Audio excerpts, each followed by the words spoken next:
Call of Duty has been making some stark changes over the last few weeks, and to be honest, we can't be fooling ourselves. It is clearly in response to a few things. Dwindling pre-orders, reactions to the marketing trailers, and lastly, and the current hype train of Battlefield 6. For some context of my Call of Duty background, I started with Call of Duty 4 Modern Warfare, skipped Modern Warfare 2, jumped in at Modern Warfare 3, done Black Ops 1, 2 and 3, and in the Advanced Movement era I have only really touched Advanced Warfare. Before then I took a break for a really long time and then came back when Call of Duty Modern Warfare 2019 came out and sort of rejuvenated my interest in the franchise before Modern Warfare 2022 quickly sort of tarnished it again for me. Since then I've been playing open betas for every upcoming COD title to see if they would all scratch the itch that COD used to be good at providing, but alas none of them really have. With the recent Black Ops 7 beta, I went in even more skeptical as personally I prefer the Modern Warfare aesthetic compared to the near future setting. Due to my inexperience with the current direction COD has taken since I last played, I didn't know I had to boot up a hub application to then boot up the application I wanted to boot up from my console dashboard.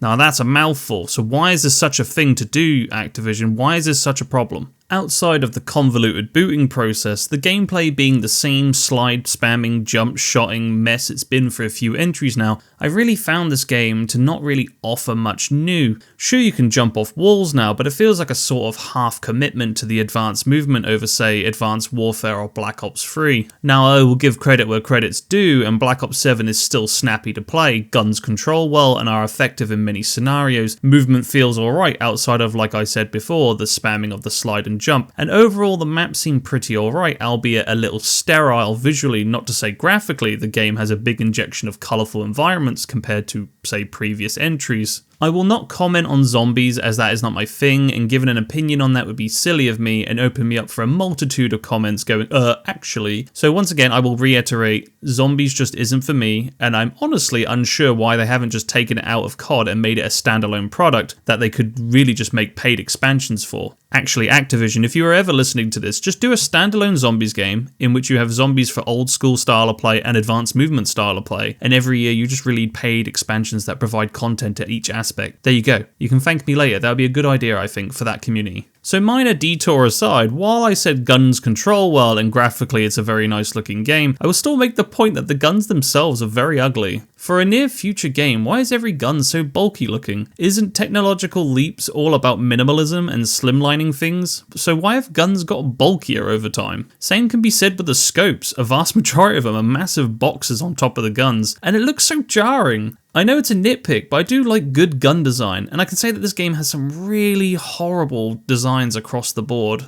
So let's go into the recent happenings involving Black Ops 7, the controversial skin debate. Call of Duty has been doing crossover skins or over elaborate skins for a while now, but it wasn't really until Black Ops 6 where players finally drew the line in the sand, and I think for good reason. Outside of say games like Fortnite, that game at least makes the IPs it's crossing over with match its visual style. Call of Duty decides to take a different approach, and rather than adapt the IPs it's crossing over with to its own visual style, it decides to take their visual style and just layers it onto itself. This to me just doesn't work, and we've seen the likes of American Dad, Beavis and Butthead, Ninja Turtles, music artists, and heck, even Gundam. Yes, Gundam. But rather than most of them be part of COD's realistic or close to realistic aesthetic, you have an amalgamation of realistic to cel-shaded people running about maps, and it really breaks the immersion to me. Now, if only you could have a feature to just default character skins so you can't see them, but that would be defeating the point of their fancy menus, seeing everyone's skins and coaxing the idea and hoping they inspire you to go to the store and spend some money and get your own. While I get it from a business perspective, surely having a feature like that won't hurt your bottom line, because then the people who don't want to see the skins wouldn't be buying them anyway. So you get my point, right?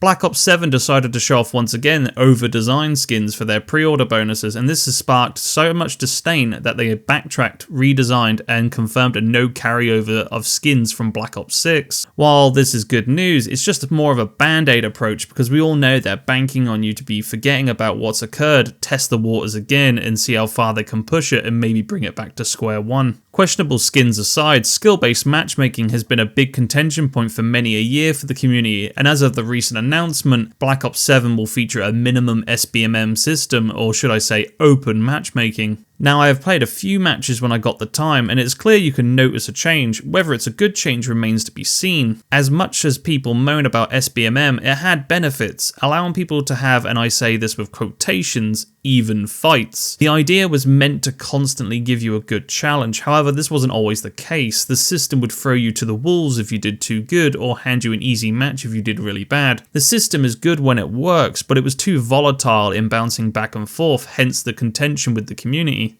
I do fear, however, with the open matchmaking, you will lose the more casual-centric crowd who can't handle the movement mechanics on top of not being as skilled. Sure, once again, it is a case of get good, and I agree, but the moment the casual audience leave, you will be left with the better players, so in theory, you won't feel that much different to when SBMM was about, but that's just a theory, less so of an actual prediction. So on top of the changes to skins and matchmaking, they're also tackling aim assist and persistent lobbies. All of these complaints have been around for years now, so what really has changed? And a lot of that can really be put up to Battlefield 6. Not all of it, mind you, but a good chunk of it. Battlefield 6 for the most part is shaping up to be a really strong entry to the franchise, and I am a massive Battlefield fan. The open beta pulled in massive numbers and was quite polished as a whole. I feel like it's less Battlefield 6 being a better game, but more offering genuine competition for the players' money. These games launch within a month of each other, and with the games being expensive, a lot of people have to pick one over the other. It feels awfully convenient though that since Battlefield 6 came crashing in, that COD has sort of course corrected itself in a lot of aspects that the community have wanted to be addressed. Seeing this after Activision themselves stated that they're not concerned at all about Battlefield 6 or that Call of Duty is just too big to fail. There is a lot of irony on display here, and while I want Call of Duty to do well, as I believe competition breeds creativity and in return better products for the consumer, I feel like a lot of this has been less about them as a brand caring for the player and is more of a knee-jerk reaction to some genuine competition this year.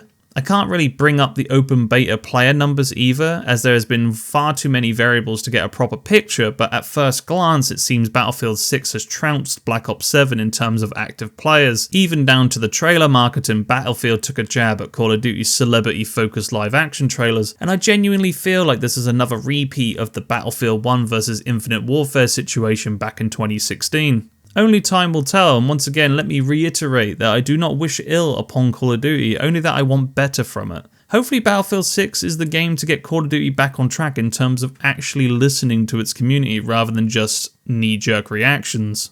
But I am worried because of these knee-jerk reactions that the community may eat them up and think Call of Duty is back, and it once again changes itself back again down the line. As I have seen many YouTubers say, there is nothing stopping them bringing back over elaborate skins, skill-based matchmaking, or disbanding lobbies, but you would hope that in doing so, it would be met with such contention that it would basically forever tarnish the brand.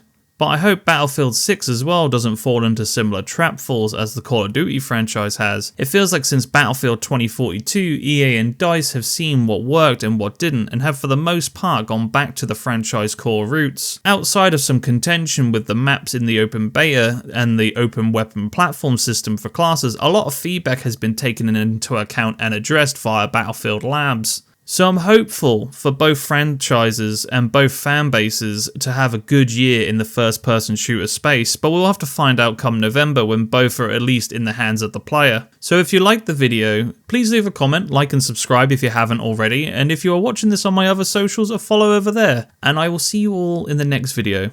Goodbye everyone.